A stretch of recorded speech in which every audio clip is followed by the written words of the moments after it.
नमस्कार। कभी सोचा है कि एक पत्थर और एक गुलाब के फूल में असल में क्या फर्क है? आज हम जीवन के उन्हीं 4 रहस्यों को समझने की कोशिश करेंगे जो हर जीवित चीज को जीवित रखते हैं। तो चलिए इस फैसिनेटिंग जर्नी की शुरुआत करते हैं। देखिए, सवाल सुनने में तो बहुत सिंपल लगता है ना? लेकिन इसका जवाब उतना सीधा नहीं है।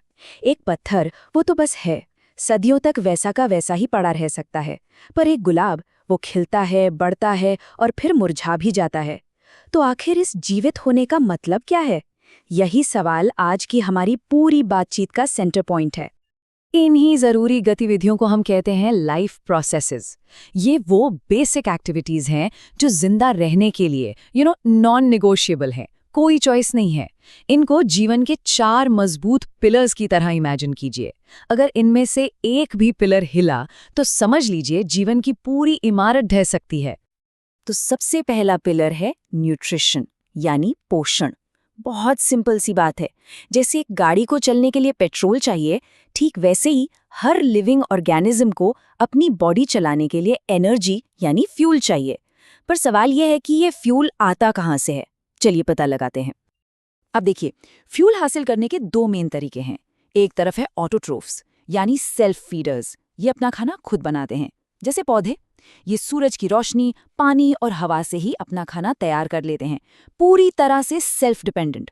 और दूसरी तरफ है हेट्रोट्रोफ्स, मतलब अदर फीडर्स, जैसे कि हम इंसान या जानवर, जो अपने खाने के लिए दूसरों पर डिपेंड करते हैं। और पौधे जिस कमाल की प्रोसेस से अपना खाना बनाते हैं उसे कहते हैं फोटोसिंथेसिस। और ये प्रोसेस सिर्फ पौधों का पेट नहीं भरती, ये वो ऑक्सीजन भी बनाती है जिससे हम सब सांस लेते हैं। सही मायनों में फोटोसिंथेसिस ही इस प्लैनेट पर लाइफ का इंजन है। वाओ! अच्छा, पर ये बात साबित कैसे होती है?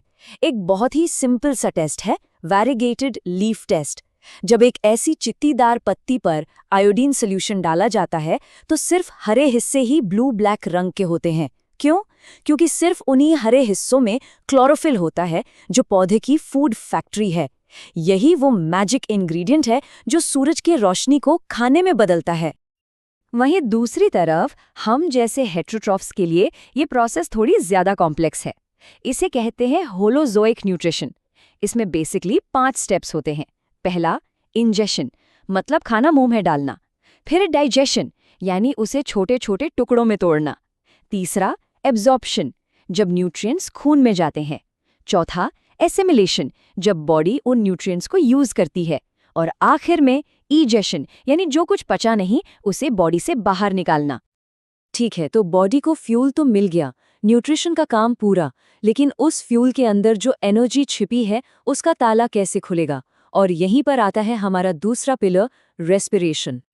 अब यहाँ एक बहुत कॉमन कन्फ्यूजन को क्लियर करना जरूरी है। ब्रीदिंग और रेस्पिरेशन एक चीज नहीं है। सांस अंदर बाहर लेना वो ब्रीदिंग है, ये एक फिजिकल एक्शन है। जबकि रेस्पिरेशन एक केमिकल प्रोसेस है जो बॉडी के हर एक सेल के अंदर होती है। इसे ऐसे समझिए, ब्रीदिंग तो सिर्फ दरवाजा खोलना है, असली पार्टी यानी एनर्जी बनने का काम तो सेल के अंदर होता है। रेस्पिरेशन भी 2 तरह का होता है। एक है एरोबिक, जो ऑक्सीजन की प्रेजेंस में होता है और ढेर सारी एनर्जी बनाता है। ये हमारे सेल्स के पावर हाउस यानी माइटोकॉन्ड्रिया में होता है। दूसरा है एनारोबिक, जो बिना ऑक्सीजन के होता है और बहुत कम एनर्जी देता है। नॉर्मली हमारी बॉडी एरोबिक मोड पर ही चलती है। कभी बहुत तेज दौड़ने पर मसल्स में एक जलन, एक क्रैम्प महसूस हुआ है? वो बर्न असल में लैक्टिक एसिड है। जब हम स्प्रिंट करते हैं तो हमारी मसल्स को जितनी ऑक्सीजन चाहिए उतनी मिल नहीं पाती, तो वो टेम्पररी तौर पर एनाएरोबिक रेस्पिरेशन पर स्विच कर जाती हैं, और उसी का साइड इफेक्ट है ये लैक्टिक एसिड। चलिए अब आगे बढ़ते हैं। तो फ्यूल आ गया, एनर्जी भी रिलीज हो गई। अब क्या? अब बॉडी को चाहिए एक सुपर एफिशिएंट डिलीवरी सिस्टम जो इस एनर्जी, न्यूट्रिएंट्स और ऑक्सीजन को हर एक सेल तक पहुंचा सके। बेसिकली बॉडी का अपना अमेज़न प्राइम। और यही है हमारा तीसरा पिलर, ट्रांसपोर्टेशन।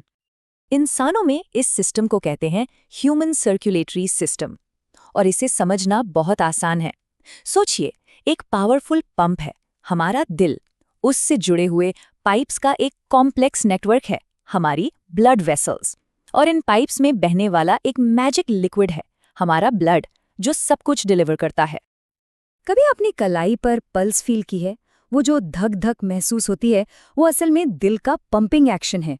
हर बीट के साथ हार्ट जोर से ब्लड को आर्टरीज में पुश करता है, जिससे वो थोड़ी सी फैलती हैं।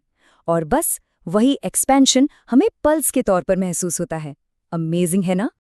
और हाँ, पौधों के पास भी अपनी प्लांट प्लम्बिंग होती है। इनके पास 2 तरह के पाइप्स होते हैं। एक है जाइलम, जो पानी और मिनरल्स को जड़ों से ऊपर पत्तियों तक ले जाता है, इसे वाटर पाइप समझ लीजिए। और दूसरा है फ्लोएम, जो पत्तियों में बने खाने को पौधे के हर हिस्से तक पहुंचाता है, ऊपर भी और नीचे भी। ये हुआ फूड डिलीवरी पाइप। और अब आते हैं हमारे आखिरी चौथे पिलर पर। देखिए, जब भी कोई फैक्ट्री काम करती है तो वेस्ट तो बनता ही है। बॉडी भी एक फैक्ट्री है, यहाँ भी एनर्जी बनाने और दूसरे कामों में बहुत सारा वेस्ट प्रोडक्ट बनता है। और इस टॉक्सिक वेस्ट को बाहर निकालना लाइफ एंड डेथ का सवाल है। इसी प्रोसेस को कहते हैं एक्सक्रीशन। एक और जरूरी बात, एक्सक्रीशन का मतलब अनडाइजेस्टेड फूड को बॉडी से निकालना नहीं है, वो इजेशन था। एक्सक्रीशन का मतलब है मेटाबॉलिक वेस्ट को हटाना। ये वो हार्मफुल केमिकल वेस्ट है, जैसे यूरिया, जो हमारे सेल्स के अंदर होने वाले रिएक्शन से बनता है। ये बहुत बड़ा डिफरेंस है। इंसानों के पास इस काम के लिए एक स्पेशलाइज्ड सिस्टम है। इसके स्टार प्लेयर्स हैं हमारी किडनीज, यानी गुर्दे। ये हमारे ब्लड के लिए मास्टर फिल्टर्स की तरह हैं। दिन रात 24 घंटे ये चुपचाप हमारे खून को साफ करते रहते हैं और कचरे को यूरिन के रूप में बॉडी से बाहर भेजते हैं। किडनीज कितनी इंपॉर्टेंट हैं, इसका अंदाज़ा इसी बात से लगाया जा सकता है कि अगर ये फेल हो जाएं तो फिर एक मशीन को ये काम करना पड़ता है।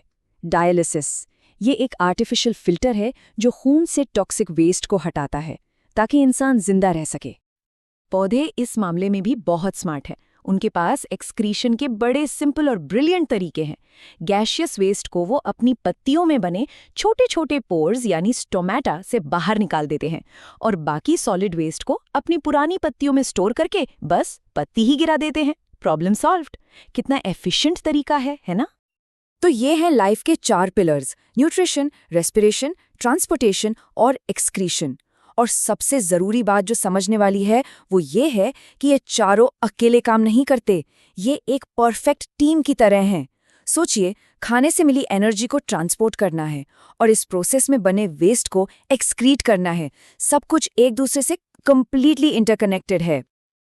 और ये हमें एक बड़े दिलचस्प सवाल पर लाकर छोड़ता है। लाइफ इन सभी प्रोसेसेस का एक बहुत ही डेलिकेट बैलेंस है, पर अगर किसी एक को चुनना पड़े तो कौन सी प्रोसेस सबसे ज्यादा क्रिटिकल है? वो कौन सा पिलर है जिसके बिना लाइफ की बिल्डिंग खड़ी ही नहीं हो सकती? इस पर सोचिएगा जरूर।